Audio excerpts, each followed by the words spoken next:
பார்வையிட்ட போது திட்டம் போட்டு செயல்படுத்தப்படுகிற ஒரு திட்டமாக முடிவெடுப்பது என்று வரும்போது ஆட்சி பல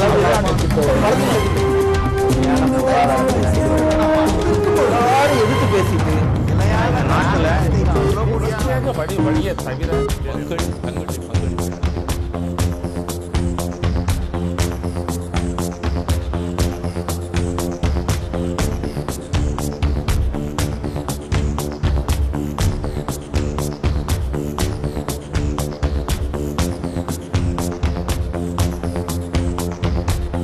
வணக்கம் நண்பர்களே, நேர்பட பேசு நிகழ்ச்சியினுடைய சிறப்பு நிகழ்ச்சிக்கு வரவேற்கிறோம். தேர்தல் களம் சூடு பறந்து கொண்டிருக்கிறது. அத்தனை கட்சிகளுடைய தலைவர்களும் தமிழகம் எங்கும் எல்லா இடங்களிலும் சுற்றி தங்களுடைய பரப்புரையை மேற்கொண்டு வருகிறார்கள். 5 நாட்களில் தமிழகம் தேர்தலை எதிர்நோக்கி இருக்கிறது. அடுத்த 5 ஆண்டுக்கான ஆட்சியை பிடிக்கப் போவது யார்? அடுத்த 5 ஆண்டுக்கு தமிழகத்தினுடைய திட்டங்களை முன்வைப்பதற்கான அந்த ஆட்சி பொறுப்பு யாருக்கு கிடைக்கப் போகிறது என்கிற அந்த கேள்வி எழுகின்ற இந்த நேரத்தில் தான் வெறும் அரசியல் லாவணிகளை பார்த்து தனி மனித அந்த துதிபாடல்களையோ தனி மனித விமர்சனங்களையோ பார்த்து வாக்களிக்காமல் பரப்புரைகளில் இருக்கின்ற நியாயங்களை பார்த்து, குறிப்பாக 2016 தமிழகத்திற்கான அவர்களுடைய விஷன் என்ன, அதற்கான திட்டங்களை என்ன முன்வைக்கிறார்கள், அவர்களுடைய தேர்தல் அறிக்கையில் என்னென்ன சொல்லப்பட்டிருக்கிறது, தமிழகத்திற்கான 5 ஆண்டுகள் மட்டுமல்ல அடுத்த 50 ஆண்டுகளுக்கான திட்டங்களை எந்தெந்த கட்சிகள் முன்வைக்கிறார்கள், குறிப்பாக சில குறிப்பிட்ட இந்த துறைகளில் இது தமிழகத்திற்கான எங்களுடைய திட்டங்கள் என்று இந்த அரசியல் கட்சிகள் முன்வைத்திருக்கின்ற தேர்தல் அறிக்கைகளிலிருந்து இன்றைக்கு நாம் விவாதிக்க இருக்கின்றோம். இந்த ஆழ்ந்த விவாதம் என்பது வாக்காளர்களுக்கு சிறிதளவேனும் பயன்படும். வெறும் இந்த தனி மனித விமர்சனங்களையும் தனி மனித தாக்குதல்களையும் மட்டுமே பார்த்து வாக்களிக்காமல் குறைந்தபட்சமா ஒரு இஷ்யூ பேஸ்டா இந்த எலெக்ஷனை அவங்க எதிர்கொள்வதற்கான ஒரு சிறு முயற்சியாக, ஒரு பொறுப்பு மிகுந்த ஊடகத்தினுடைய கடமையாக புதிய தலைமுறை இந்த சிறப்பு நிகழ்ச்சியை ஏற்பாடு செய்திருக்கிறது. இன்றைக்கு 2 முக்கியமான துறைகளை குறித்து நாம் விவாதிக்க இருக்கின்றோம். ஒன்று வேளாண்மை, இன்னொன்று தொழில்துறை. வேளாண்மையிலிருந்து முதல் 45 நிமிடங்களில் வேளாண்மை துறை குறித்து இந்த கட்சிகள் குறிப்பாக 6 முனை போட்டியை சந்திக்கிறது தமிழகம். முதல் முறையாக இருமுனை போட்டி என்பது இல்லாமல் 6 முனை போட்டியாக பலமுனை போட்டியாக களம் இருக்கிறது. இந்த களத்தில் அத்தனை கட்சிகளுமே தங்களுக்கான தேர்தல் அறிக்கைகளை முன்வைத்திருக்கிறார்கள். அந்த அறிக்கைகளில் அவர்கள் கொடுக்கின்ற தமிழகத்திற்கான திட்டங்களில் எது சாத்தியப்படக்கூடியது, எது மிகைப்படுத்தலானது, அல்லது எது வாக்காளர்களை கவரக்கூடியதாக இருக்கிறது. தொடர்ந்து விவாதிப்போம். நம்முடைய இன்றைய விவாதத்தில் இணைகிறார்கள் திராவிட முன்னேற்ற கழகத்திலிருந்து அனுபவம் வாய்ந்த திரு வைத்திலிங்கம், அதே போல அண்ணா திராவிட முன்னேற்ற கழகத்திலிருந்து திரு தூத்துக்குடி செல்வம், மக்கள் நல கூட்டணி, தேசிய முற்போக்கு திராவிடர் கழகம், தமிழ் மாநில காங்கிரஸ், இந்த 6 கட்சி கூட்டணியின் சார்பாக விடுதலை சிறுத்தைகள் கட்சியிலிருந்து திரு வன்னி அரசு, பாட்டாளி மக்கள் கட்சியிலிருந்து டாக்டர் வேலாயுதம், அதே போல பாரதிய ஜனதா கட்சியிலிருந்து திரு நாராயணன், நாம் தமிழர் கட்சியின் சார்பாக திரு அன்பு தென்னரசன். அனைவருக்கும் வணக்கம். சுருங்க சொல்லி விளங்க செய்யறதுல அத்தனை பேருக்குமே ஒரு பெரிய அனுபவம் இருக்குங்கிறதுனால நேரத்தின் அருமை கருதி சுருக்கமாக ஒவ்வொரு நிமிடத்துல உங்களுடைய தேர்தல் அறிக்கையில, குறிப்பாக வேளாண்மையில திரு வைத்திலிங்கம் உங்கள்கிட்ட இருந்து தொடங்குற வேளாண்மை துறையை பொறுத்த வரைக்கும் திமுக இந்த விஷயங்களை முன்வைக்கிறது, அடுத்த 5 ஆண்டுகளில் இதைத்தான் நாங்கள் செய்ய போகிறோம், உங்களுடைய திட்டங்கள் என்ன? ஏறத்தர 500ல 50 வேளாண் தொழில் சம்பந்தப்பட்டது.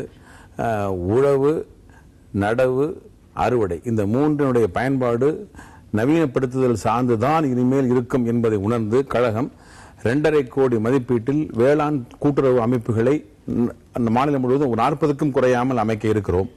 அதற்கு அடுத்து அந்த விளைபொருளுக்கு உரிய விலை கிடைக்க வேண்டும் என்பதற்காக 1320 ரூபாய் 2320 ரூபாய் கொடுக்கறத கரும்புக்கு 3500 ரூபாயாகவும் 1520 2500 ரூபாய் இலக்கு நிர்ணயித்து உடனடியாக 2000ஆகவும் உரிய விலை கொடுக்க நாங்கள் ஏற்பாடு செய்வோம்.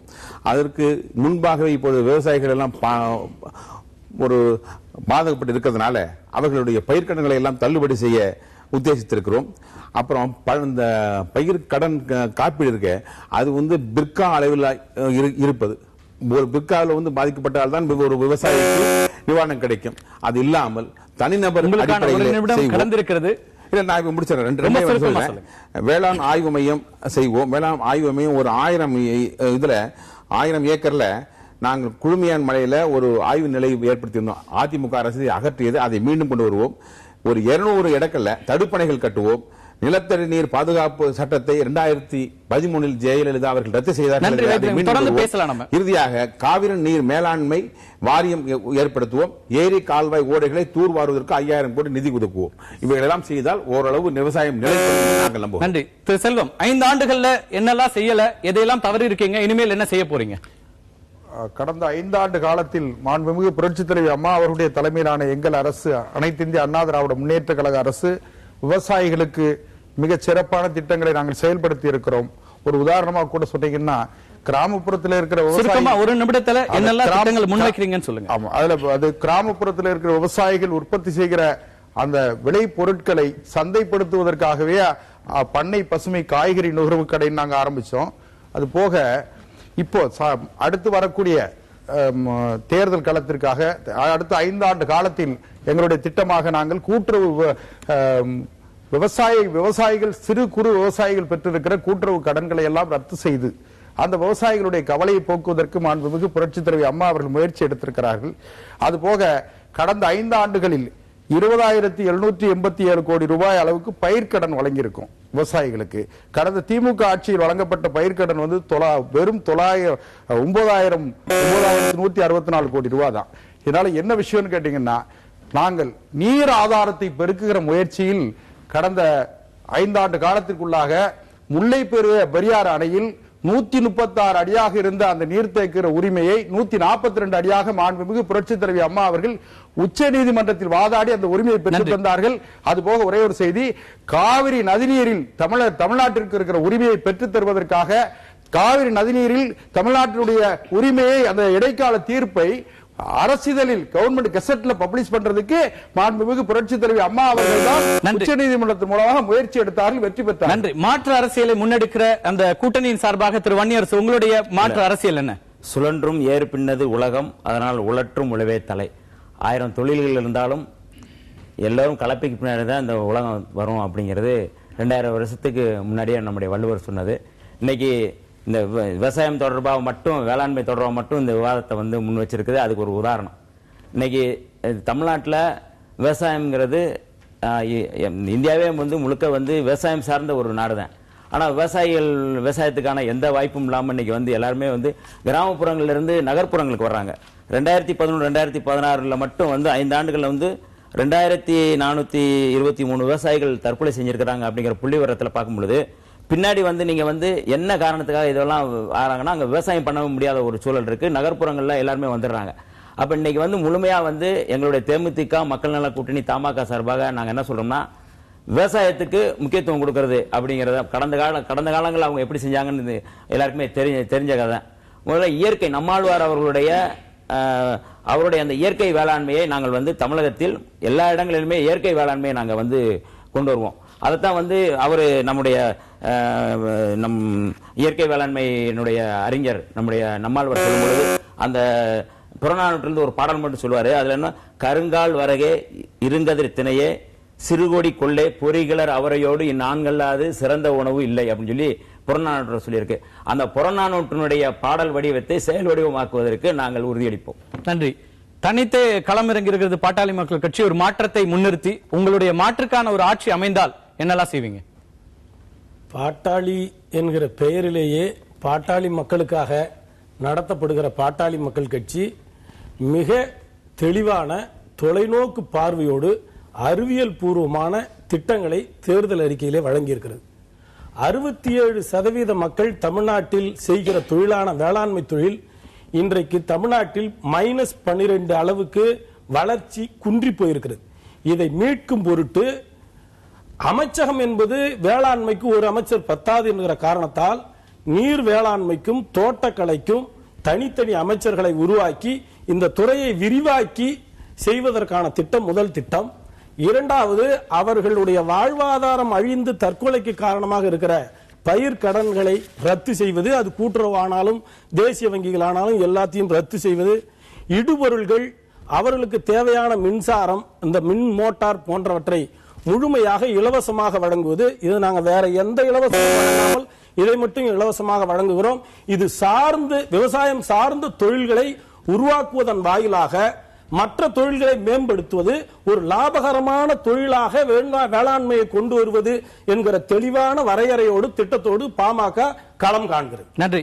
மத்தியிலும் பொறுப்புல இருக்கீங்க. மாநிலத்தில் ஒருவேளை உங்களுக்கான ஒரு வாய்ப்பு கிடைத்தால் என்னெல்லாம் செய்யும் பாரதிய ஜனதா கட்சி? விவசாயிகளுடைய எதிர்பார்ப்பு இலவசம் என்பதை விட தாம் உற்பத்தி செய்யும் அந்த விவசாய விளைபொருளுக்கு உரிய விலை கிடைக்க வேண்டும் என்றுதான் அனைவருமே விரும்புகிறார்கள். அது ஒரு தொழிலானது, எல்லாருமே லாபத்தை விரும்புவாங்க. ஆனால் துரதிருஷ்டவசமாக கடந்த 10 வருடங்களாக அல்லது 15 வருடங்களாக சரியான முறையிலே இந்த துறையானது பராமரிக்கப்படவில்லை என்பதோடு மின்சாரம், நீர் இது இரண்டும் தான் விவசாயிகளுக்கு, அது கொடுத்துட்டா விவசாயிகளுக்கு மானியம் கூட தேவையில்லை, கேட்கவும் மாட்டார்கள். அந்த அளவிற்கு குடிநீர், நீர், மின்சாரம் இவை இரண்டுமே மறுக்கப்பட்டுள்ளது. கடந்த 2 வருடங்களில் நரேந்திர தாமோதர் தாஸ் மோடி அவர்கள் வெளிநாடுகளில் சுற்றுப்பயணம் செய்து 70% அளவிற்கு மின்சாரம் குறித்த ஒப்பந்தங்களை மட்டுமே செய்திருக்கிறார் என்பதை மனதிலே கொண்டு அதற்கேற்றபடி கிராமப்புறங்களை நகரங்களுக்கு இணையான வசதிகளை உருவாக்கி கொடுப்பது, அதாவது தடுப்பணைகள் கட்டப்பட வேண்டும்.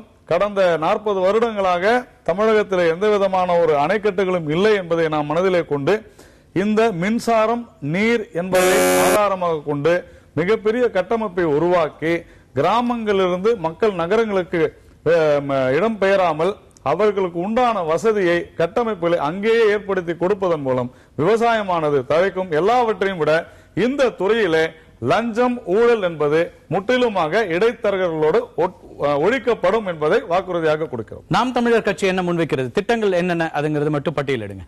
உழுதுண்டு வாழ்வார் மற்றெல்லாம் தொழுதுண்டு பின் செல்வார் என்று திருக்குறள் சொல்கிறது. இன்றைக்கு ஒரு தேசத்தில் ஒரு விவசாயி ஏழையாக இருக்கின்றான் என்றால் அந்த தேசமே ஏழை தேசமாக,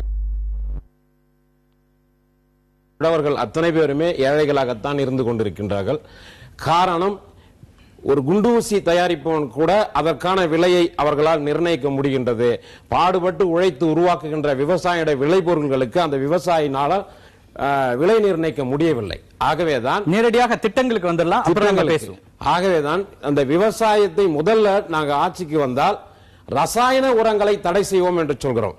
காரணம், ரசாயன உரங்களை எந்த நாடெல்லாம் நமக்கு திணித்ததோ அந்த ரசாயன உரங்களை பயன்படுத்தி விளைவிக்கின்ற அந்த பயிர்களிலே ரசாயனத்தன்மை, அந்த நச்சுத்தன்மை இருப்பதால் ஏற்றுமதி என்கின்ற அந்த விளைபொருட்களுக்கான, விவசாய விளை உற்பத்தி பொருட்களுக்கான ஏற்றுமதி சந்தை மதிப்பே இல்லை, சுத்தமா இல்லை.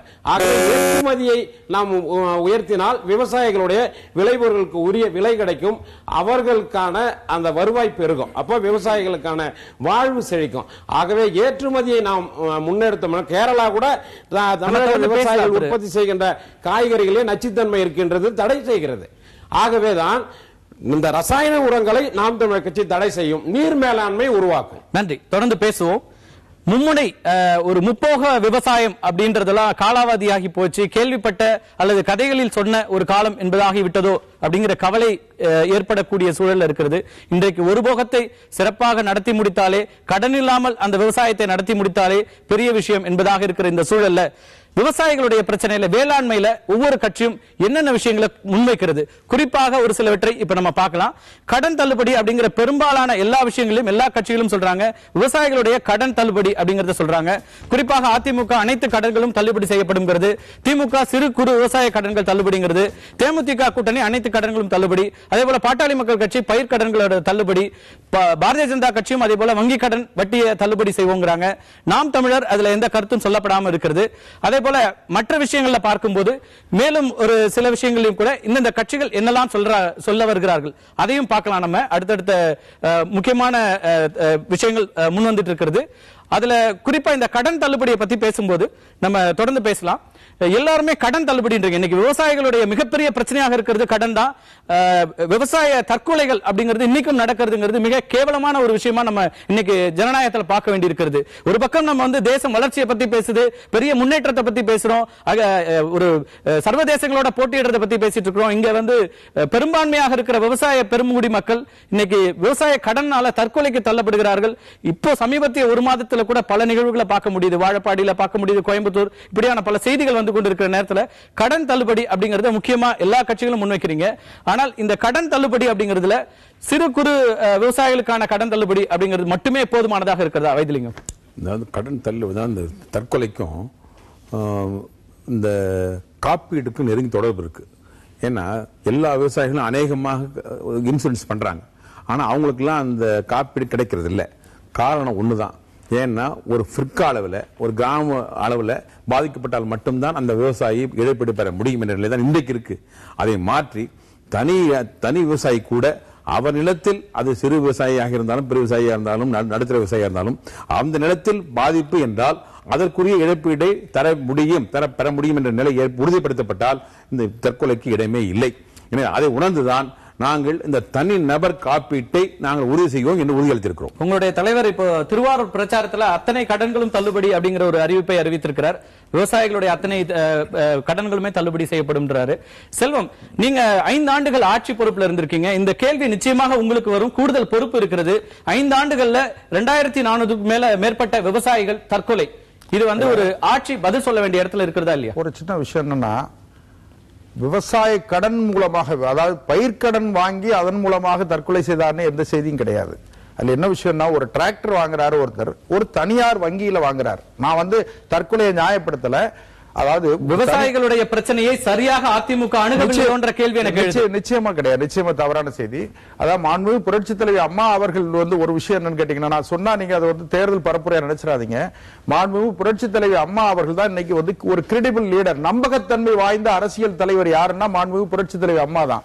ஏன்னு கேட்டீங்கன்னா, நாம போற போக்குல மக்கள் அரசியல் பரப்புரைக்காக பேசுறாங்களே தவிர மக்களுக்காகவே விவசாயிகளுடைய தற்கொலை எண்ணிக்கை என்பது நேஷனல் கிரைம் ரெக்கார்ட் பியூரோ கொடுத்த எண்ணிக்கை. அதாவது விஷயம் என்னன்னு கேட்டீங்கன்னா, அவங்களுடைய தனிப்பட்ட காரணங்களா பயிர்க்கடன் விவசாயி பயிர் செய்து அதன் மூலமாக இழப்பு ஏற்பட்டு அவங்க தேர்தலை சந்தித்துக் கொண்டிருக்கிறது ஆளுகின்ற அண்ணா திராவிட முன்னேற்ற கழகம். அது வாக்காளர்கள் எல்லோரும் பார்த்துக் கொண்டிருக்கிறார்கள். விவசாய பெருமக்கள் பெரிய அளவுக்கு இருக்கிறாங்க. விவசாயிகளுக்கு உங்களுடைய அரசாங்கமே ஏற்றுக்கொண்டது 2014 68 விவசாயிகள் தற்கொலை என்பது.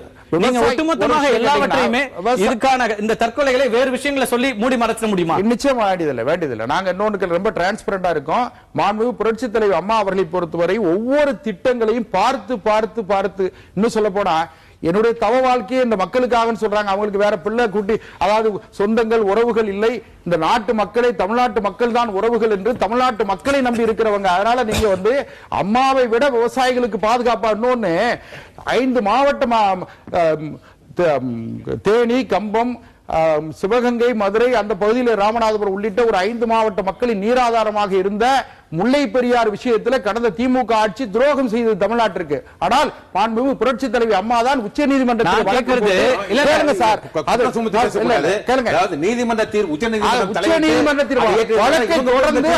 வாங்கி கொடுத்தாங்க அந்த உரிமையை.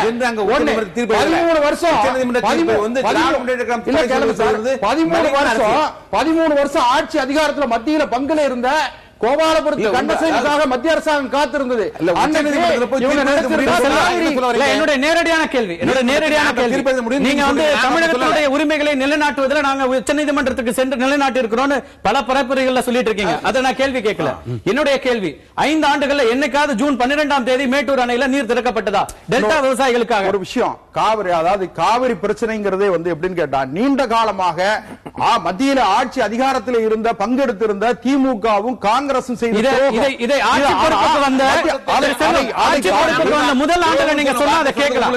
5 ஆண்டுகளுக்கு பிறகு இந்த பதில் ஏற்புடையதாக இருக்குமா? இன்னொரு விஷயம், 5 ஆண்டுகளில் காவிரியில் ஒரு கவர்மெண்ட் ஒரு இடைக்கால இன்ட்ரீம் ஜட்ஜ்மெண்ட்டையே கவர்மெண்ட் அரசு இதழில் கவர்மெண்ட் கெசட்ல பப்ளிஷ் பண்றதுக்கே உச்ச நீதிமன்றத்தில் நாங்கள் போராடி 2013 பிப்ரவரி 19ஆம் தேதி அம்மா தான் அதை உரிமையை பெற்று தந்தாங்க. அடுத்த முக்கியமான விஷயத்துக்கு போக வேண்டியிருக்கிறது ஆதார விலை. இன்னைக்கு விவசாயிகளுக்கு இருக்கிற ஒரு பெரிய பிரச்சனை மினிமம் சப்போர்ட் பிரைஸே கிடைக்கிறது இல்ல. அவங்க விவசாயம் ஒரு பக்கம் நடந்து கொண்டிருக்கிறது, எவ்வளவு கடன் இருந்தாலும் அதை விட்டுட்டு வெளியே போகாம அந்த நிலத்துல தான் நம்மளுடைய வாழ்க்கை அப்படின்னு அங்க இருக்கிற விவசாயிக்கு அவர்களுக்கான சொல்லப்படுகிற ஆதார விலை கிடைக்கிறதா?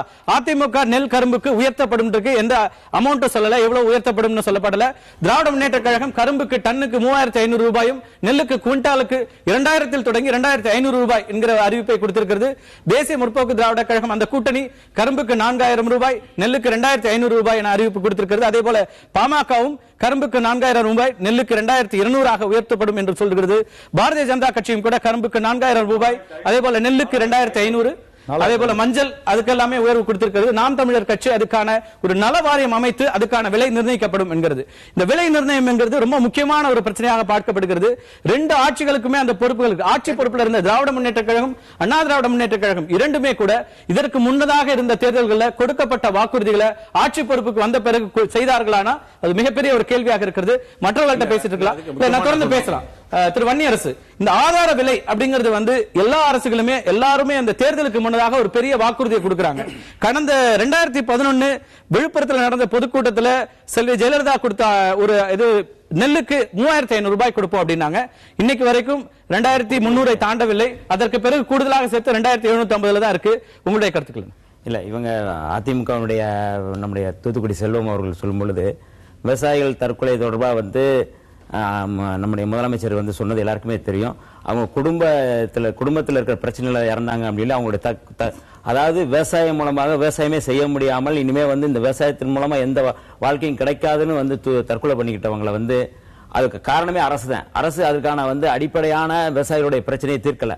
அதனால வந்து புரட்சி தலைவி அம்மா அப்படின்னு சொல்லி வந்து இதுல வந்து சொல்றதுல வந்து எந்த இதுவும் இருக்கட்டுங்க. எல்லாம் ஆடியன்ஸ் பாக்குறாங்க. கடந்த 5 ஆண்டுகள்ல வந்து அவங்க என்ன செஞ்சாங்க, விவசாயிகள் தொடர்பா அவங்க என்ன செஞ்சாங்க அப்படிங்கறது வெளிப்படையா சொல்லணும். சும்மா வந்து நம்ம வந்து நாங்க அதை செய்யறோம் இதை செய்யறோம்ங்கிறது இனிமே ஏமாத்த முடியாது மக்கள் மத்தியில. இப்ப என்னன்னா நாங்க என்ன சொல்றோம்னா, நம்ம இந்த விளைபொருள் தொடர்பாக விலை நிர்ணயம் தொடர்பாக ஏற்கனவே நாங்க வந்து வேளாண் விளைபொருட்கள்ல நெல், கரும்பு, மணிலா, பருத்தி, ராகி, கம்பு இது எல்லாமே வந்து ஏற்கனவே வந்து வேளாண் அறிஞராக சொல்லப்படி MS சுவாமிநாதனுடைய பரிந்துரை குழு என்னன்னா அந்த அடக்க விலையோடு சேர்ந்து 50 விழுக்காடு வந்து நாங்க வந்து அவங்க தரணும் அப்படின்னு சொல்லி சொல்றாங்க. அடக்க விலையோடு சேர்ந்து அந்த விளைபொருட்கள் தரணும். அதை நாங்க வந்து இந்த மக்கள் நல கூட்டணி அரசு கண்டிப்பா நாங்க வந்து அதை கொடுப்போம். கரும்பு விவசாயிகளுக்கு வந்து இப்ப ஏற்கனவே வந்து நீங்க திமுக காலத்திலயும் அதிமுக காலத்திலயும் 3500 ரூபாய் 3000 சொன்னாங்க. என்ன செஞ்சாங்க அப்படிங்கறத சொல்ல சொல்லுங்க. எங்காவது கரும்பு விவசாயிகளுக்கு இது கொடுத்துருக்காங்களான்னு சொல்ல சொல்லுங்க. அதாவது இது மாற்று கோட்பாடோடு மாற்று கூட்டணியோடு நாங்க வந்து ஒரு முன்மொழிஞ்சிருக்கிறோம். கரும்பு விவசாயிகளுக்கு இந்த நாடே வந்து விவசாய நாடு, விவசாய சார்ந்த நாடு. விவசாயிகளுக்கு தான் முதல்ல எல்லாமே செய்யணும் அப்படிங்கறதுல தெளிவா இருக்கும். அதனாலதான் கரும்பு விவசாயிகளுக்கு வந்து 4000 ரூபாய்ங்கிறத வந்து நாங்க வந்து கொள்முதல் விலையை வந்து நாங்க வந்து கொண்டு வந்திருக்கிறோம். அந்த அடிப்படையில் பார்க்கும் பொழுது நெல்லு குவிண்டாலுக்கு வந்து 2500 வந்து நாங்க விலையை வந்து தீர்மானிக்கிறோம். ஒரே ஒரு அடிப்படையான விஷயம்னா, நாங்க மக்கள் நல கூட்டணி அரசு அப்படிங்கறது வந்து மக்களுக்கான அரசு. மக்கள் என்ன நினைக்கிறாங்களோ அந்த இதை செயல்படுத்துறதுக்கான ஒரு அரசாக கொண்டு வருவோங்கிறதா எங்களுடைய பார்வையா. ரொம்ப சுருக்கமா சொல்லுங்க, நேரம் ரொம்ப குறைவா இருக்கு. அவங்க தற்கொலைன்றத ரொம்ப சாதாரண விஷயமா நம்ம கொண்டு விட முடியாது. இந்த 50 ஆண்டு காலத்துக்குள்ள போக வேண்டாம். நான் கேட்கிறது, நீங்க குறிப்பிடுகிற இந்த ஆதார விலை கிடைத்தால் விவசாயம் சிறப்பாக செய்ய முடியுமா? நீங்க என்ன நினைக்கிறீங்க? ஆனா பழைய தள்ளிட்டு போக முடியாது. அதுக்கான பதில் நான் கொடுத்துட்டேன். நான் பேசிட்டேன். அதுக்கான பதில் நம்ம அதை ஏற்கல, அதை நம்ம அதை மறுத்து விளைநிலங்களை வந்து முழுமையாக தொழிற்சாலைகள் மட்டும் இல்லாம குடியிருப்புகளா மாற்றப்பட்டதுக்கு என்ன அடிப்படை காரணம்னா அந்த நீராதாரம் இருக்கு பாருங்க, அதை முழுமையா 50 ஆண்டு காலம் எதுவுமே செய்யல. இதனால இவனுடைய தற்கொலையை வந்து ரொம்ப சாதாரணமாக 2 திராவிட கட்சிகளுமே விவசாயிகள் தற்கொலைக்கு மட்டும் காரணம் அல்ல, 2 அரசுகளும் அவர்களை துப்பாக்கியால் சுட்டு கொண்டிருக்கிறார்கள். அதனால 2 ஆட்சியும் விவசாயிகள் மேல அக்கறையா இருந்ததுன்னு 2 கட்சியுமே சொல்ல முடியாது. நாங்க விவசாய கடனை எப்படி தள்ளுபடி பண்ணுவோம் அப்படின்னு முதல்ல இருந்தே சில விஷயங்களை செய்திருந்தால் அவனுக்கு வந்து கடனை முறையா கற்றவனுக்கு மானியம் கொடுத்திருக்கலாம், அவனுக்கு தள்ளுபடி பண்ணிருக்கலாம், எத்தனையோ வகையில ஊக்கப்படுத்தி அவர்கிட்ட இருந்தே அந்த கடனை கட்ட வச்சே இருக்க முடியும். எந்த வகையிலும் ஊக்கப்படுத்தாமல் அவனை பாராமுகமாக இருந்ததனுடைய விளைவு அந்த சாவு. இன்னைக்கு நீங்க வந்து மொட்டை தட்டையா நம்ம 4000 ரூபாய் 4500 ரூபாய் கொடுத்துறோன்றதுக்கு என்ன திட்டம் அப்படின்னு கேட்டீங்கன்னா, இப்ப கரும்புக்கு ரொம்ப மற்றகமான விலையை கொடுக்கிற அரசு 4500 ரூபாய் கொடுக்கிறோம் எல்லாரும் நம்பர் எழுதிட்டா போதாது. எப்படி கொடுப்போம் 4500? கரும்புல இருந்து எடுக்கும் போது கூடுதலா பை ப்ராடக்டா எத்தனால் வரும். அந்த எத்தனால் இல்லாம மத்த ப்ராடக்ட் எல்லாம் நீங்க பர்ச்சேஸ் பண்றது, அவனுக்கிட்ட கொடுக்கறது, மத்த வியாபாரம் பண்ணோம்னா பொருளாதாரத்தை எப்படி சமன் செய்து எப்படி கொடுப்போன்ற பார்வையே இல்லாம பாமக ரொம்ப தெளிவா இருக்கு. நன்றி. திரு நாராயணன், இப்ப தனி நிதிநிலை அறிக்கை அப்படிங்கிற ஒரு அம்சத்தையும் நிறைய கட்சிகள் வச்சிருக்காங்க. அதுல பாரதிய ஜனதா கட்சியும் கூட வேளாண்மைக்கு தனி நிதிநிலை அறிக்கை அப்படின்றாங்க. அதன் மூலமா என்ன சொல்யூஷன் கொண்டு வந்துட முடியும் நீங்க நம்புறீங்க? அதாவது அக்ரிகல்ச்சர் அப்படிங்கிறது ஒரு ஸ்டேட் சப்ஜெக்ட். கிட்டத்தட்ட பிஜேபி ஆளும் அனைத்து மாநிலங்களிலுமே நிதிநிலை அறிக்கையானது விவசாயத்திற்கு தனியாக கொடுக்கப்பட்டு வருகின்றது. இதுல முல்லை பெரியார் பத்தி இரண்டு கட்சிகளும் சொல்லிக் கொண்டிருக்கின்றன. முல்லை பெரியாரை அந்த உச்சநீதிமன்ற தீர்ப்பை அமல்படுத்தியது பாரதிய ஜனதா கட்சியினுடைய அரசுதான் என்பதை நான் இங்கே உறுதி செய்ய விரும்புகிறேன். நீங்க மத்தியில பொறுப்புல இருக்கீங்க, ஏற்கனவே உச்சநீதிமன்றம் கொடுத்திருக்கிறது. நம்ம அதுக்கான அடுத்தடுத்த வேலைகளை எவ்வளவு செஞ்சிருக்கீங்க? அதற்கு முந்தைய அரசு செய்யாததை பாரதிய ஜனதா நீங்கள் 2 ஆண்டுகள் ஆயிடுச்சு. இப்ப நம்ம அதை பத்தி பேச முடியுமா? இன்னும் நாங்க காலம் இருக்கிறது செய்யறோம் அப்படின்னு 40 வருஷமா இந்த ரெண்டு கட்சிகளும் செய்யலையே. நீங்க அதாவது மாற்றுன்னு சொல்றீங்க. செஞ்சுட்டு இருக்கோம். மாற்று தான் இப்ப வருது. மண்வள அட்டை, பசல் பீமா யோஜனா, இது போன்ற பல அகில இந்திய அளவிலே பல திட்டங்களை விவசாயத்திற்காக இந்த அரசாங்கம் கொண்டு வந்திருக்கிறது.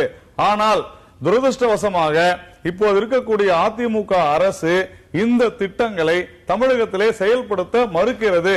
எல்லாவற்றையும் விட காவிரி விஷயத்துல திமுக இப்ப காங்கிரஸோட கூட்டணியில் இருக்கிறாங்க. தொடர்ந்து அவர்களுக்கு அந்த பொறுப்பை அவர்கள் தவற விட்டிருக்கிறார்கள்.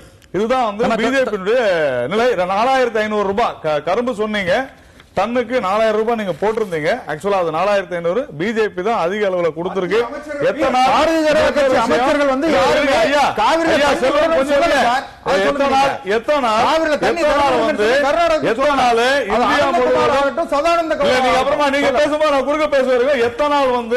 இந்தியா முழுவதும் எத்தனால் அந்தந்த கரும்பு ஆலைகளை தயாரிக்கிறதுக்கான உண்டான அனைத்து விஷயங்களும் செஞ்சிருக்கு மத்திய அரசு.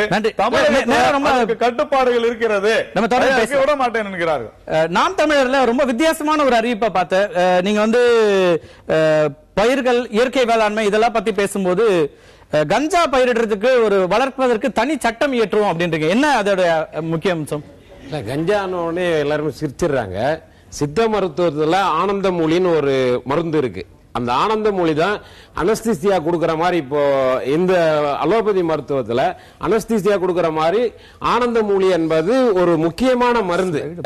இதுல சித்த மருத்துவரே இங்க இருக்காரு, அவருக்கே தெரியும் அதை பத்தி. ஒரு புற்றுநோயாளிக்கு அவர் நோய் உச்சக்கட்டத்தில் இருக்கும்போது அவருக்கு ஆனந்த மூலி கொடுக்கணும்ன்றதுக்காக இவரே என்கிட்ட கஞ்சா எங்கேயாவது கிடைக்குமா வாங்கி கொடுங்கன்னு இந்த சித்த மருத்துவரே என்கிட்ட கேட்டாரு. நான் எங்கேயாவது தேடி பார்த்தேன். அந்த பொருள் எதற்கு பயன்படுகிறது என்பதுதான் முக்கியம். உங்களுடைய விளக்கத்துக்கு நன்றி. சித்த மருத்துவத்தின் மூல பொருளாக இருக்கின்ற கஞ்சாவை தடை செய்வது எந்த வகையில் நியாயம்? அது பயிர் செய்வதற்கு நாம் தமிழர் கட்சி முயற்சி. நன்றி. பல அரசியல் கட்சிகளும் கூட இயற்கை விவசாயத்தை பற்றி பேசி இருக்கிறாங்க. அதுல அரசியல் கட்சிகளுடைய இந்த அறிவிப்புகள் என்னவாக இருக்கிறது? ஆளுகின்ற கட்சியாக இருக்கிற அதிமுக அது ஊக்குவிக்கப்படும், மரபணு மாற்ற பயிருக்கு தடை விதிப்போம் அப்படிங்கிற அறிவிப்பை கொடுத்திருக்காங்க. திராவிட முன்னேற்ற கழக கூட்டணி அதுக்காக ஒரு தனி பிரிவு உருவாக்கப்படும், ஆய்வு மையம், அதே போல நம்மாழ்வார் பெயர்ல ஆய்வு மையம் அமைக்கப்படும் ஒரு அறிவிப்பு கொடுத்திருக்காங்க. தேமுதிக கூட்டணி தனித்துறை இதுக்காக ஏற்படுத்தப்படும், இயற்கை விவசாயத்துக்கு மானியம் கொடுப்போம், இயற்கை விவசாயத்துக்கு அப்படின்றாங்க. பாட்டாளி மக்கள் கட்சியும் மரபணு மாற்ற பயிர்களுக்கு தடை விதிப்போம் அப்படின்னு சொல்றாங்க. பாரதிய ஜனதா கட்சி தனி கொள்கை வகுப்போம், அதே போல விதை வங்கியை உருவாக்குவோம் அப்படிங்கிற ஒரு அறிவிப்பையும் கொடுத்திருக்கிறாங்க.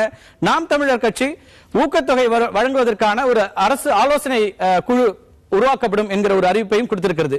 இவர்கள் எல்லாம் பேசியிருக்கிறார்கள். தங்களுடைய கட்சிகளுடைய சார்பாக வேளாண்மையின் மீது இவர்களுக்கு இருக்கிற முக்கியமான அக்கறை என்ன அப்படி என்பதெல்லாம் பத்தி சொல்லியிருக்காங்க. அவர்களுடைய முக்கியமான அம்சங்களாக தேர்தல் அறிக்கையில் என்னெல்லாம் கொடுத்திருக்கோங்கிறத பத்தி பேசியிருக்கிறாங்க. தேர்தலில் ஜனநாயகத்தில் இதையெல்லாம் தீர்மானிக்கக்கூடிய இடத்துல இருக்கிற எஜமானர்களாக இருக்கிறவர்கள் வாக்காளர்கள், மக்கள். அந்த மக்களுடைய பிரதிநிதிகளாக பலரும் கூட இங்க நம்மளுடைய அரங்கத்திற்கு இன்னைக்கு வந்திருக்கிறாங்க. ஒட்டுமொத்த தமிழகத்தினுடைய ஒரு பிரதிநிதித்துவம் என்று பார்க்க முடியாது என்றாலும் கூட சென்னை மாநகரம் உள்ளிட்ட புறநகரில் இருக்கிற மாவட்டங்களுடைய பிரதிநிதிகளாக இங்க வந்திருக்கிறாங்க. இவர்களுக்கான மதிப்பீடுகள், இந்த தேர்தல் அறிக்கை, அதோடு இவர்கள் முன்வைத்த அவர்களுடைய இந்த வாதம், இதற்கான மதிப்பீடுகள் என்ன என்பதையும் கூட அவர்கள் மதிப்பெண்களை கொடுக்க போறாங்க. கட்சிகளுடைய தேர்தல் அறிக்கைகளை குறித்து பேசுகின்ற சிறப்பு நேர்பட பேசி நிகழ்ச்சியில் நாம் பேசிக் கொண்டிருக்கின்றோம். அத்தனை கட்சிகளும் 6 முனை போட்டியில் களத்தில் இருக்கின்ற அத்தனை கட்சிகளுடைய பிரதிநிதிகளும் அத்தனை கூட்டணிகளுடைய பிரதிநிதிகளும் விவசாயத்தில், வேளாண்மையில் தங்களுடைய முக்கியமான அம்சங்களாக தங்களுக்கு ஒருவேளை ஆட்சி அமைக்கின்ற வாய்ப்பு கிடைத்தால் என்னெல்லாம் செய்வோம் என்பதை விளக்கினார்கள். அதே போல அவர்களுக்கான மதிப்பீடுகளை கொடுக்க காத்திருக்கிறார்கள் நம்முடைய மக்கள் பிரதிநிதிகள். அதற்கு முன்னதாக வேளாண்மையில குளிர்சாதன குளிர்சாதன உட்கட்டமைப்பு அப்படிங்கிற விஷயங்களையும் சில கட்சிகள் முன் அமைச்சிருக்காங்க. அதுல அதிமுக அது போன்ற ஒரு அமைப்பை நாங்கள் அதிகரிப்போங்கிறாங்க. திமுக நெல் கொள்முதல் நிலையங்கள் அதிகரிக்கப்படும், 1000 உலர்தளங்கள் உருவாக்கப்படும் என்கிற ஒரு அறிவிப்பை கொடுத்திருக்கிறது. தேமுதிக தேவையான இடங்களில் கிடங்குகள் அமைப்போங்கிறாங்க. பாட்டாளி மக்கள் கட்சி உணவு பதன ஆலைகள், நெல் கொள்முதல் நிலையங்கள் அதிகரிக்கப்படும் அப்படிங்கிற ஒரு அறிவிப்பை கொடுத்திருக்காங்க. பாரதிய ஜனதா கட்சியும் கூட காய்கறிகள் பழங்களுக்கான குளிர்பதன கிடங்குகளை உருவாக்கும். இந்த குளிர்பதன கிடங்குகளை உருவாக்கும் அறிவிப்பை ஒவ்வொரு தேர்தல் அறிக்கையிலும் நாம பார்க்கிறோம். ஆனால் எவ்வளவு தூரம் அது எஃபெக்டிவா இங்க வேலை செய்யுது? பல நேரங்களில் நமக்கு இன்றும் கூட இதுல குறிப்பாக நம்ம வெஜிடபிள் பிரைஸ் இன்னைக்கெல்லாம் பெரிய அளவுக்கு உயர்ந்திருக்கிறது. அதை பார்த்துட்டு இருக்கிறோம். பழங்களுடைய இந்த விலையும் கூட உயர்ந்திருக்கிறது. குளிர்பதன இங்க கிடங்குகள் இருக்கிற பட்சத்துல இதுக்கான நம்ம ஏற்றுமதி உள்ளிட்ட பல்வேறு அம்சங்களும் கூட இதில் அடங்கி இருக்கிறது. அதே போல அடுத்ததாக இடுபொருட்கள் முக்கியமான ஒரு விஷயத்திலும் கூட இந்த அரசியல் கட்சிகளுடைய இந்த அறிவிப்புகளை பார்க்கலாம். அதிமுக இதுக்கான சுழல் நிதியை அதிகரிப்போம் அப்படிங்கிறாங்க. திராவிட முன்னேற்ற கழகம் முழு மானியத்தை கொடுப்போம், இடுபொருட்களுக்கான முழு மானியத்தை வழங்குவோம் அப்படிங்கிற ஒரு அறிவிப்பை கொடுத்திருக்காங்க. தேசிய முற்போக்கு திராவிட கழகத்தினுடைய அந்த கூட்டணி 50% மானியத்தில் இடுபொருட்கள் வழங்கப்படும் அப்படிங்கிற அறிவிப்பு கொடுத்திருக்கிறது. பாட்டாளி மக்கள் கட்சி உரம், பூச்சி மருந்து, விதை இதை எல்லாத்தையும் இலவசமா கொடுப்போம்ன்றாங்க. பாரதிய ஜனதா கட்சி இயற்கை விவசாயத்துக்கான இலவசங்களை கொடுப்போம், இலவசமாக கொடுப்போம் அந்த இடுபொருட்களை அப்படிங்கிற அறிவிப்பை கொடுக்கிறது. அதே போல நாம் தமிழர் கட்சி நலிந்தோருக்கு இந்த குறைந்த விலையில இடுபொருட்களை வழங்குவோம் அப்படிங்கிற அறிவிப்பை கொடுத்திருக்கிறாங்க.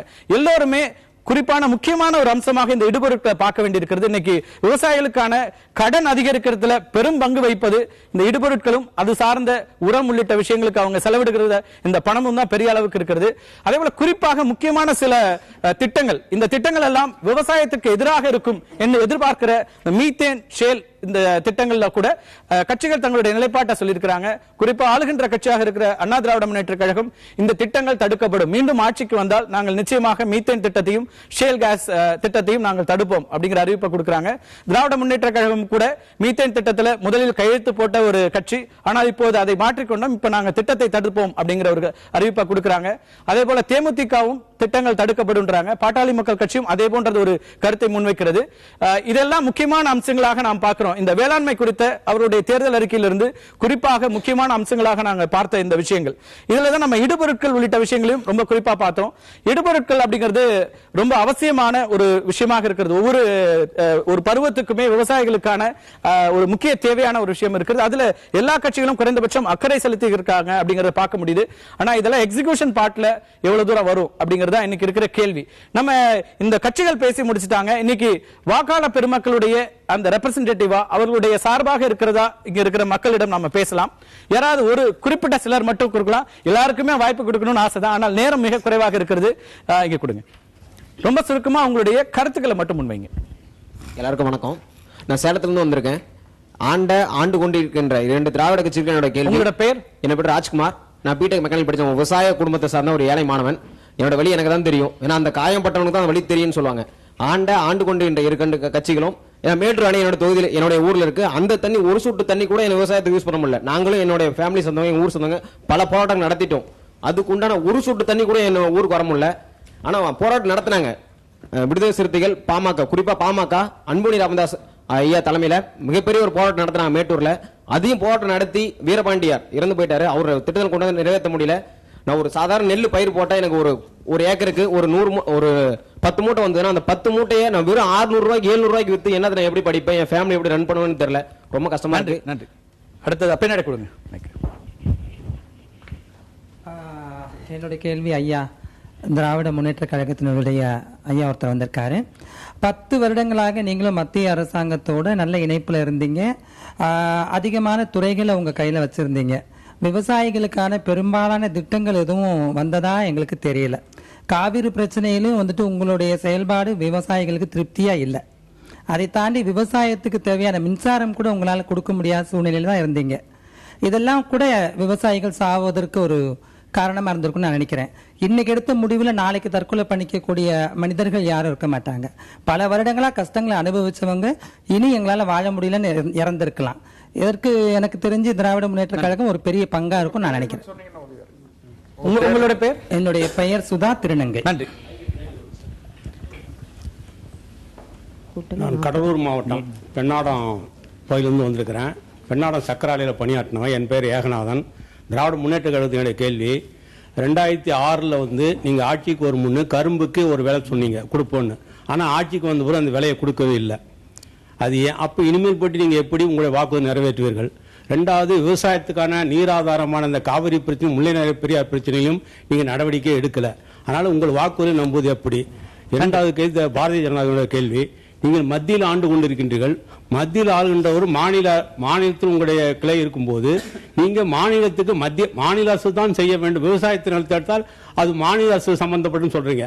ஆனா நிலத்தை கையகப்படுத்தும் போது ஒரே சட்டம் போடுறீங்க. நீர் மீத்தன் திட்டம் போது திட்டம் போடுறீங்க. அப்படி இருக்கும்போது நீங்க மாநில அரசுக்கு எந்த நடவடிக்கை எடுக்கவே இல்லை. நீங்க எப்படி உங்களுடைய வாக்குறுதியை நம்புவது? நன்றி நன்றி. ரொம்ப சுருக்கமா தம்பி. விக்னேஷ்குமார், காஞ்சிபுரம் மாவட்டத்திலிருந்து வரேன். இப்ப விவசாயிகளுக்கு வந்து நீங்க நிறைய நல்லது பண்ணிருக்கிறதா சொல்லிதான் ஆரம்பிச்சீங்க சார். நான் உங்கள்ட்ட தான் கேட்கணும்னு நினைக்கிறேன். இப்ப நீங்க வந்து காஞ்சிபுரம் மாவட்டம், நாங்க வந்து வெள்ளத்தை சந்திச்சோம். நீங்க விவசாய பயிர்களுடைய கடனை அதிகப்படுத்தினா சொல்லிருக்கீங்க. எத்தனை பேருக்கு இன்சூரன்ஸ் கிளைம் பண்ணி உங்களுக்கு கொடுக்க முடிஞ்சது? இந்த வெள்ள நேரத்துல விவசாயிகளுக்கு நீங்க எந்த அளவுக்கு ஹெல்ப் பண்ணீங்க அப்படின்னு பொதுவா நான் கேட்க விரும்புறது என்னன்னா, இந்த அறிக்கைக்கு பிறகு எப்பவுமே இது தேர்தல் அறிக்கை அப்படின்னு வந்துச்சுனாலே வந்து குவிண்டாலுக்கு விலை ஏற்றப்படும் அப்படின்னு சொல்றாங்க. இந்த முறை வந்து 200க்கும் மேற்பட்ட அணைக்கட்டுகள் கட்டப்படும், 5000 கோடிகளுக்கான திட்டங்கள் அப்படின்னு சொல்றாங்க. மதுவிலக்கையும் பண்ணிட்டு இந்த இதுவையும் பண்ணிட்டு இப்ப வந்து இது பாசிபிலிட்டிஸ் இருக்கா? இந்த அளவுக்கு விவசாயிகளுக்கு கொடுக்க முடியுமா அப்படிங்கறது ஒரு கேள்வி. இன்னொன்னு என்னன்னா, இயற்கை விவசாயத்தை எல்லாருமே எடுத்துட்டு வரணும்ன்றாங்க. ஒரு 5 ஆண்டுகளுக்குள்ள இந்த செயற்கை விவசாயம் அப்படியே மாற்றப்படுமா? அதுக்கான பின்னாடி கொடுங்க, அவங்களுக்கான வாய்ப்புகளை கொடுக்கலாம். நம்ம தொடர்ந்து பேசலாம் நண்பர், தொடர்ந்து பேசலாம். அதுக்குள்ள இப்ப இந்த நம்முடைய வாக்காளர்கள், இங்க இருக்கிற அரங்கத்துக்குள்ள இருக்கிற வாக்காளர்களுடைய அந்த மதிப்பீடு என்னவாக இருக்கிறது பார்க்கலாம். இப்போ அதுக்கான வாக்குகளுடைய மதிப்புகள் யாருடைய இந்த வேளாண்மை துறை சார்ந்து எந்த கட்சி அல்லது எந்த கூட்டணியினுடைய தேர்தல் அறிக்கை, அதோடு சேர்ந்து இவர்களுடைய இந்த பிரசன்டேஷன், அவங்க முன்வைத்த திட்டங்கள் யாருக்கு எவ்வளவு தூரம் மதிப்பெண்கள் வந்திருக்கிறது இப்ப நம்ம பார்க்கலாம். நம்முடைய செய்தியாளர் திருமிகு உமா அதை இப்ப நமக்கு சொல்லுவாங்க. நிச்சயமாக கார்த்திகை செல்வன், தமிழக சட்டமன்ற தேர்தலில் கட்சிகளின் தேர்தல் அறிக்கையில் விவசாயத்துறைக்கு முக்கியத்துவம் அளிக்கும் கட்சி எது? எந்த கட்சியோட தேர்தல் அறிக்கைக்கு இங்கு வந்திருப்பவர்கள் ஆதரவு அளித்திருக்கிறார்கள் என்று நம்ம பார்க்கலாம். அது சதவீதத்தின் அடிப்படையில் பார்க்க போனா அதிமுக 14% பேர் ஆதரவு அளித்திருக்காங்க. அடுத்ததா திமுக பார்த்தோம்னா 14% பேர், பாரதிய ஜனதா 10% பேர், மக்கள் நல கூட்டணி 40% பேர் ஆதரவு அளித்திருக்காங்க. தொடர்ந்து பாட்டாளி மக்கள் கட்சி பார்த்தோம்னா 14% பேர் ஆதரவு அளிச்சிருக்காங்க. அடுத்ததா நாம் தமிழர் அப்படின்னு பார்த்தோம்னா 7% பேர் ஆதரவு அளிச்சிருக்காங்க. கார்த்திகை செல்வன், இது ஒரு முழுமையான ஒரு மக்களுடைய ஒரு மனது அப்படின்னு நம்ம சொல்ல முடியாது. இங்க இருக்கிற 100 பேர்ல அல்லது 120 பேர்ல இருக்கிறவங்களுடைய அந்த மனது அப்படி நம்ம எடுத்துக்கலாம். இதை ஆனாலும் கூட ஒரு இண்டிகேட்டரா இதை பார்க்க முடியும். முழுமையாக இதை ஏற்றுக்கொள்ளவில்லை என்றாலும் கூட ஒரு இண்டிகேட்டரா நம்ம இதை பார்க்க வேண்டியிருக்கிறது. வேறு சில தோழர்களும் பேசுறீங்க. ரொம்ப குறிப்பா இதுல ரொம்ப முக்கியமான இன்னொரு அம்சமும் இருக்கிறது. நிச்சயமாக நாளைக்கு அதை நம்ம சேர்க்கலாம். இங்க வந்திருக்கிற பல நண்பர்களும் கூட நோட்டா ஆப்ஷன் இல்லையே அப்படிங்கிற ஒரு கேள்வி எழுப்பினாங்க. இத்தனை கூட்டணிகள் இருந்து 6 முனை போட்டி வந்த பிறகும் கூட நோட்டாவுக்கான தேவையும் இருக்கிறது அப்படிங்கிறது ஆச்சரியமாகத்தான் இருக்கிறது. அப்ப 6 கட்சி கூட்டணி மீதும் கூட நம்பிக்கை இல்லாதவர்களுடைய எண்ணிக்கையும் கூடுதலாக இருக்கிறது. நிறைய நண்பர்கள் அதை கேட்டாங்க. சுருக்கமா உங்களுடைய கருத்து. சார், ஏடிஎம்கே கேண்டிடேட் क्वेश्चन ரொம்ப சுருக்கமா, கேள்விகள் வேண்டாம். உங்களுடைய உழவர் சந்தைன்னு ஒரு திட்டம் ஆரம்பிச்சாங்க. அது எத்தனை இப்ப ரன் ஆயிட்டு இருக்கு? உழவர் சந்தை எத்தனை மாவட்டத்துல ரன் ஆயிட்டு இருக்கு? அதை ஏன் முடக்கிட்டீங்க? ஏன் அது திமுக ஓபன் பண்ணதுனால நீங்க அதை ரன் பண்ண கூடாது? வியாபாரிகள் உள்ள புந்தர வித்துட்டு இருக்காங்க. அதுக்கு உங்களோட கண்ட்ரோல் மிஸ் பண்ணது நீங்க தான். ஒருவேளை நீங்க சரியா புரிஞ்சுக்கீங்களா தெரியல. பண்ணை பசுமை காய்கறி திட்டம்ங்கிறது விவசாயிகளுடைய உற்பத்தி பொருளை சந்தைப்படுத்துவதற்காக உருவாக்கி அது கிராமப்புறங்கள்ல ஏன் நகரத்துல கூட மிக சிறப்பா செயல்பட்டு இருக்கு. நன்றி. கடைசியா வேளாண் துறையில கடைசியா ஒரு நம்பர் கேட்கலாம். அடுத்ததா தொழில்துறை நம்ம போக வேண்டியிருக்கிறது. பாட்டாளி மக்கள் கட்சி, பாரதிய ஜனதா கட்சி, நாம் தமிழர் கட்சி, இது மூன்றுமே ஜாதிய மதவாத இனவாத கட்சிகள் என்பதால் இதனுடைய வாக்குறுதிகள் தமிழ்நாட்டில் அவங்களால பண்ண முடியாது. அதுக்கான பலம் கிடைக்காதுன்றது என்னுடைய கருத்து. அதே போல 6 முனை போட்டியில மும்முனை போட்டி. இந்த மும்முனை போட்டியில திமுகவும் அதிமுகவும் கிட்டத்தட்ட 50 ஆண்டுகளாக ஆட்சி பொறுப்புல இருந்திருக்காங்க. ஆட்சி பொறுப்புல 2 கட்சி ஆட்சி பொறுப்பிலும் விவசாயிகள் ஏராளமாக இறந்து போயிருக்காங்க, ஆயிரக்கணக்கில் இறந்து போயிருக்காங்க. ஆனா விவசாயிகளுக்கான திட்டங்கள் இவங்க என்னதான் முன் வச்சாலும் இந்த திட்டங்கள் நிச்சயமாக நிறைவேற்றுவதற்கான தகுதி இந்த 2 கட்சிகளுக்குமே இல்லை. ஆனால் மக்கள் நல கூட்டணியுடைய அறிக்கைகள், ஏன்னா இவங்க புதுசா முன் வச்சிருக்கக்கூடிய அறிக்கை, புதுசா மக்கள் நல கூட்டணி ஃபார்ம் பண்ணிருக்காங்க. அதனால வித்தியாசமான முறையில இந்த கூட்டணி அமைஞ்சிருக்கு. இந்த கூட்டணியுடைய வாக்குறுதிகள் நிறைவேறும். நிச்சயமா இந்த கூட்டணி வெற்றி பெறும் என்பது என்னுடைய கருத்து. ஒரு மக்கள் நல கூட்டணியினுடைய ஒரு ஆதரவாளராக உங்களுடைய கருத்தை எடுத்துக்கிற கேள்விகள் என்ன? ரொம்ப சுருக்கமா பேசுங்க, எல்லாருக்கும் வாய்ப்பு கொடுக்க முடியாது. ரொம்ப சுருக்கமா. என்னுடைய கேள்வி வந்து திமுகவுக்கும் அதிமுகவுக்கும் கடந்த திமுக ஆட்சியில பார்த்தோன்னா விவசாய கடன் எல்லாம் தள்ளுபடி பண்ணாங்க. ஆனா பார்த்தோன்னா அதுல வந்து பயனடைஞ்சதுன்னு பார்த்தோன்னா பெரும்பான்மையா வந்து திமுகவுடைய மாவட்ட செயலாளர்கள், ஒன்றிய செயலாளர்கள் இவங்க தான் அவ்வளவு பேர் அந்த கடன்ல வந்து அவங்க தான் வந்து பயனடைஞ்சாங்க. விவசாயிகள் உண்மையிலே பார்த்தோம்னா அதுல பயனடைஞ்சாங்கன்னா வந்து மிக சொற்பமான ஒரு இதுல தான் அவங்க வந்து பயனடைஞ்சாங்க. இப்போ வந்து அத்தனை கடன்களுமே தள்ளுபடி செய்யப்பட்டது. அத்தனை கடன்களும் தள்ளுபடி எல்லாருக்குமே தான் அது போய் சேர்ந்திருக்கும். பெரும்பான்மையா வந்து பார்த்தோன்னா திமுகவுடைய கட்சிக்காரர்கள் மட்டுமே அதுல வந்து பயனடைஞ்சாங்க. உங்களுடைய பார்வையாக எடுத்துக்கிறேன். நேரம் இல்ல. அடுத்து பேசலாம். அடுத்து பேசலாம். நம்ம அடுத்த துறை சார்ந்து பேசும்போது நேரம் இல்ல. புரிஞ்சுக்கோங்க. ரொம்ப சுருக்கமா சொல்லுங்க. ஆண்ட கட்சியாக இருந்தாலும் ஆளுகின்ற கட்சியாக இருந்தாலும் 2 பேரும் வஞ்சிக்கப்பட்ட ராமநாதபுரம் மாவட்டம் திருவாரணை தாலுகா கருமுளி கிராமத்திலிருந்து பிறந்த வளர்ந்த ஜான் ஜோசப் என்ற நான் எங்க ஊரை பொறுத்தவரை எங்க ஊர்ல இதுவரை நிறைய விஷயங்களுக்கு தூர்வாரப்படாம, தண்ணி வசதி இல்லாம, விவசாயம் எல்லா வகையிலையுமே 2 பேருமே ஆண்டுறீங்க. 2 பேருமே எந்த வகையிலையுமே ராமநாதபுரம் மாவட்டத்தில் எந்த தண்ணி வசதி, எந்த ஒரு தொழிற்சாலை எதுவுமே இல்லாம ரொம்ப கஷ்டப்பட்டு இருக்கோம். வருகிற காலத்திலேயாவது அதை உறுதியா நீங்க 2 பேர்ல யார் ஆட்சிக்கு வந்தாலும் நல்ல முறையா செய்யணுங்கிறது என்னுடைய வேண்டுகோள். நன்றி. ரொம்ப சுருக்கமாக இதுக்கான பதில்கள் ரொம்ப சுருக்கமா சொல்லுங்க. 2 பிரச்சனை சம்பந்தமா தான் என்னுடைய விளக்கம். இந்த விலை நிர்ணயம் சம்பந்தமா அப்போ இடுபொருள்ல அக்ரிகல்ச்சரல் பிரைஸ் கமிஷன் தான் விலை நிர்ணயம் பண்ணுது. அதுல மாநில கட்சிகள் ஒன்றும் செய்ய முடியாது. அவங்க வந்து முக்கியமான அடிப்படையா ஒன்று வைக்கிறாங்க. என்னன்னா, உற்பத்தி செலவை இந்த விலை நிர்ணயத்தில் கணக்கில் எடுத்துக்கொள்ள மாட்டோம் என்று அறிவித்துவிட்டு டிமாண்ட் அண்ட் சப்ளை அடிப்படையில் தான் விலை நிர்ணயம் பண்றாங்க. இந்த கொடுமை நடந்து கொண்டிருக்கிறது. நான் அதுக்கு இப்ப அதிமுக வந்தாலும் திமுக வந்தாலும் யார் வந்தாலும் மாநிலத்தில் என்ன செய்ய முடியும்னா, நாங்க ஆதார விலை 50, 100, 150 சொல்லி கூட்டி கொடுக்க முடியும். இது தவிர எங்களுக்கு சக்தி இல்லை. எனவே நாங்கள் இந்த அடிப்படை விலை நிர்ணயத்துக்கு உயர்த்த போராட வேண்டும். எல்லாரும் சேர்ந்து இது ஒன்று. 2வது, இந்த காவிரி இப்ப இறுதி தீர்ப்பு அமைக்கப்பட்டது நாங்க, அதெல்லாம் இருக்கட்டும், நாங்க தான் அமைச்சோம். இறுதி தீர்ப்பு எங்கள்ட்ட தான் வந்தது. அரசு அவங்க வெளியிட்டாங்க. ஆனால் இப்போ 2 வருஷமா அது வந்து அந்த காவிரி மேலாண்மை வாரியம் அமைக்கிறது, அந்த ஒழுங்காற்று குழு அமைக்கிறது யாரோட வேலை? மத்திய அரசு தானே. இதுல மாநில அரசு முடியுமா? இந்த தவறுகளை செய்து கொண்டிருப்பது மத்திய அரசு என்பதை மட்டும் நேரடியாக இங்க இருக்கிற மக்கள் பிரதிநிதிகள் எழுப்பிய கேள்விகளுக்கான பதில்களை மட்டும் கொடுத்தீங்கன்னா நல்லா இருக்கும். அடுத்தது, என்னை பொறுத்த வரைக்கும் இந்த கேள்வி கேட்ட ஜனநாயகத்தின் இறுதி எஜமானர்களான வாக்காளர் பெருமக்கள் நீதிபதிகளின் பிரதிநிதிகளா பேசினாங்க. அதுல குறிப்பா வந்து மரியாதைக்குரிய மக்கள் நல கூட்டணியின் பிரதிநிதியாக வந்திருக்கிற அண்ணன் வன்னியரசோடு நிறைய நண்பர்கள் வந்திருக்காங்கிறது நம்ம புரிஞ்சுக்கிட முடியுது. என்னோட கேள்வி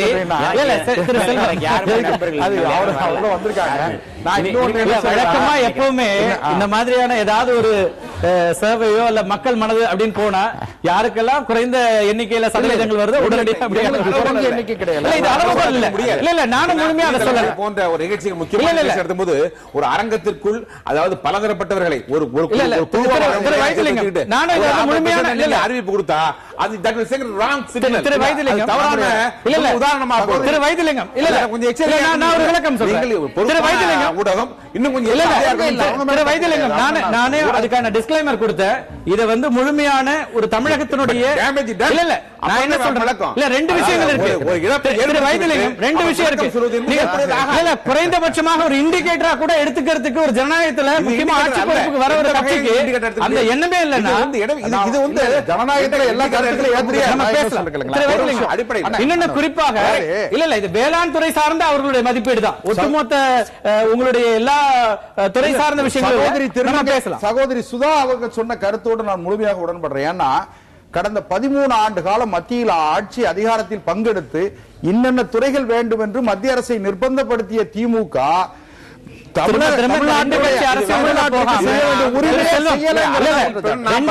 திராவிட கட்சிகளுக்கான மோதல்கள்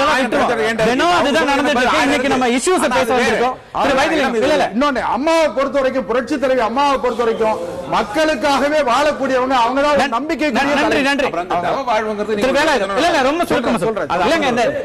இந்த தனிநபர் தாக்குதல்களை தயவு செஞ்சு நிறுத்துங்க. இதுதான் தினம் நடக்குது. இன்னைக்கு நம்ம இஷ்யூஸ் பேச வந்திருக்கோம். அதாவது சாதகமான ஒரு தொலைநோக்கு திட்டத்தோட பாமக 3 அமைச்சர்களை வச்சு 3 விதமா பிரிச்சு எப்படி எல்லாம் செய்ய போறோம், எப்படி விலை நிர்ணயத்தை கூட்ட போறோம், இல்ல கொள்முதல் விலையை எப்படி கூட்ட போறோம்ன்ற தெளிவான திட்டத்தோடு இருக்கிறத பார்க்கிற பார்வை இன்னும் வந்து தவறாவே இருக்கு பாருங்க. ஒரே நிமிஷம் அதுக்கு நான் விளக்கம் கொடுத்தாகணும். திரும்ப திரும்ப பாமக மீது வைக்கப்படுற கோரிக்கை கருத்து விமர்சனம் என்னன்னா, இந்த மஞ்சக்காமலக்காரன் பாக்குற பார்வையே பார்த்துட்டு இருக்காங்க. அன்புமணி ராமதாஸ் 5 ஆண்டு காலம் அமைச்சரா இருந்த போது கொண்டு வந்த எந்த திட்டமாவது ஒரு குறிப்பிட்ட சாதிக்கோ ஒரு குறிப்பிட்ட மாவட்டத்துக்கோ குறிப்பிட்ட மக்களுக்கோ ஏதாவது உண்டா? எல்லா மக்களுக்குமான ஒரு கட்சியாக பரிணமிக்க நினைக்கிற ஒரு கட்சியை, பொதுவாக விளங்க போகிற ஒரு கட்சியை ஒரு குறுகிய பார்வையில திட்டமிட்டு தள்ளுவது என்பது மிக மிக ஒரு மனநோய் போன்றது என்பதை நான் பதிவு செய்ய விரும்புறேன். நாராயணன் நண்பர் ஒருவர் கேட்டாரு, நான் ஸ்டேட் சப்ஜெக்ட் சொன்னது காரணமே கட்டமைப்புகளை பெருக்க வேண்டும், குடிநீர், மின்சாரம், விவசாயத்துக்கு தேவையான நீர் அத்தனையுமே அணை கட்டுவதிலிருந்து தடுப்பணைகள் உட்பட அனைத்தையும் இந்த 40 வருடங்கள்ல திமுகவும் அதிமுகவும் செயல்படுத்தவில்லை என்பது அனைவருக்குமே தெரியும். அதிலிருந்து வந்தவங்க தான் இன்னைக்கு ஒரு சில கூட்டணின்னு இருக்கிறாங்க, அவங்களோட கூட்டணியில் இருந்திருக்கிறாங்க. ரெண்டாவது இந்த ஐயா நீங்க இருங்க ஐயா, நாங்க யாருமே ஐயா நான் சொல்றேன், நாங்க யாருமே காவிரியை வச்சுக்கோ அம்மாவை கொடுத்துருன்னு சொல்லவே இல்லை. தயவு செஞ்சு புரிஞ்சுங்க.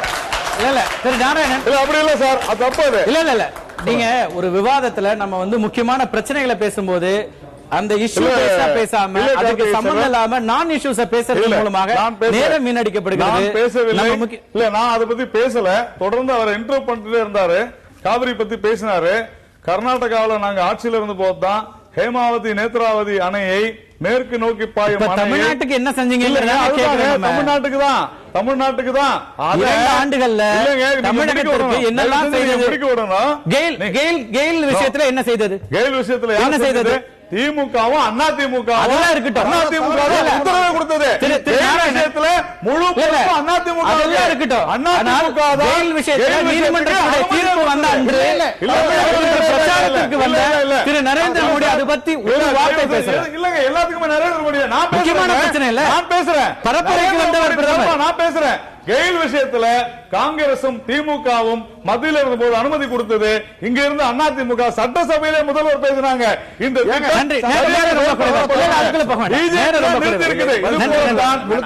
விஷயத்திலையும் பிஜேபி குறை சொல்றது தவறு. சொல்ற கார்த்திக் ஒரு நிமிஷம் எனக்கு டைம் கொடுங்க. நான் காவிரி விஷயத்துல நாங்க அங்க ஆட்சியில் இருந்த போது ஒரு டிபிஆர் டீடைல்டு ப்ராஜெக்ட் ரிப்போர்ட் போட்டிருக்கிறோம். நேத்ராவதி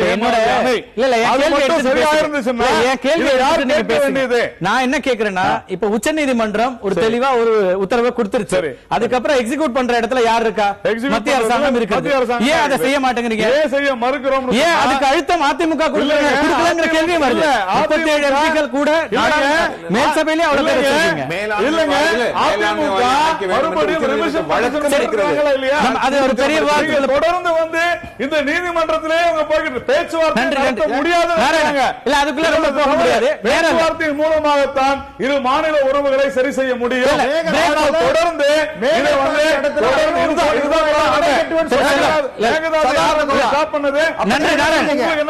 நாராயணன் விவாத களமா வைப்போம், சண்டை களமா வேண்டாம். எனக்கு கொடுத்த நேரத்தில் அவர் நேரம் முடிஞ்சிச்சு. ரொம்ப ரொம்ப நன்றி. நம்ம முக்கியமான ஒரு துறை சார்ந்து இல்ல எல்லாருக்குமா பேசியாச்சு, உங்களுக்கு தான் பேசுறதுக்கு நிறைய ஆட்கள் இருக்காங்களே, விடுங்க. ரொம்ப சுருக்கமா ரொம்ப சுருக்கமா. வந்திருக்கிற தோழர்கள் நண்பர்கள் யாரும் எனக்கு தெரியாது. நான் வந்திருக்கிறேன்.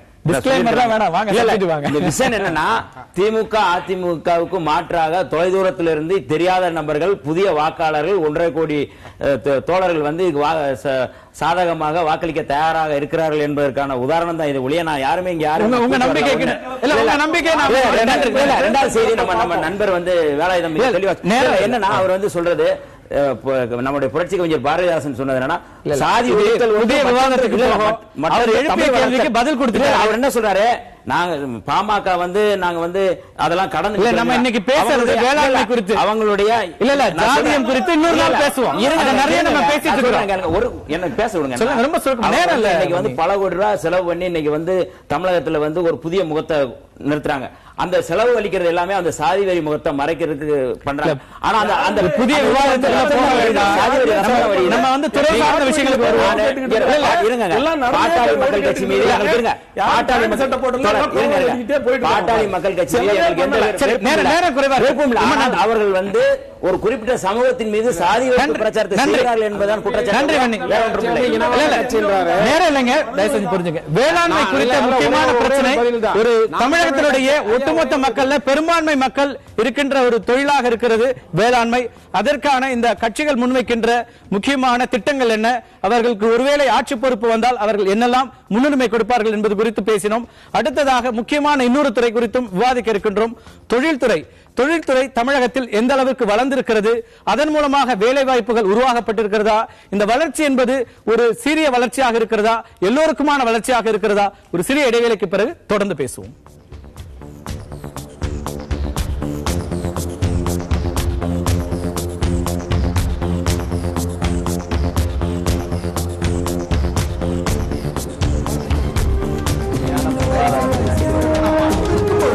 எதிர்த்து பேசிட்டு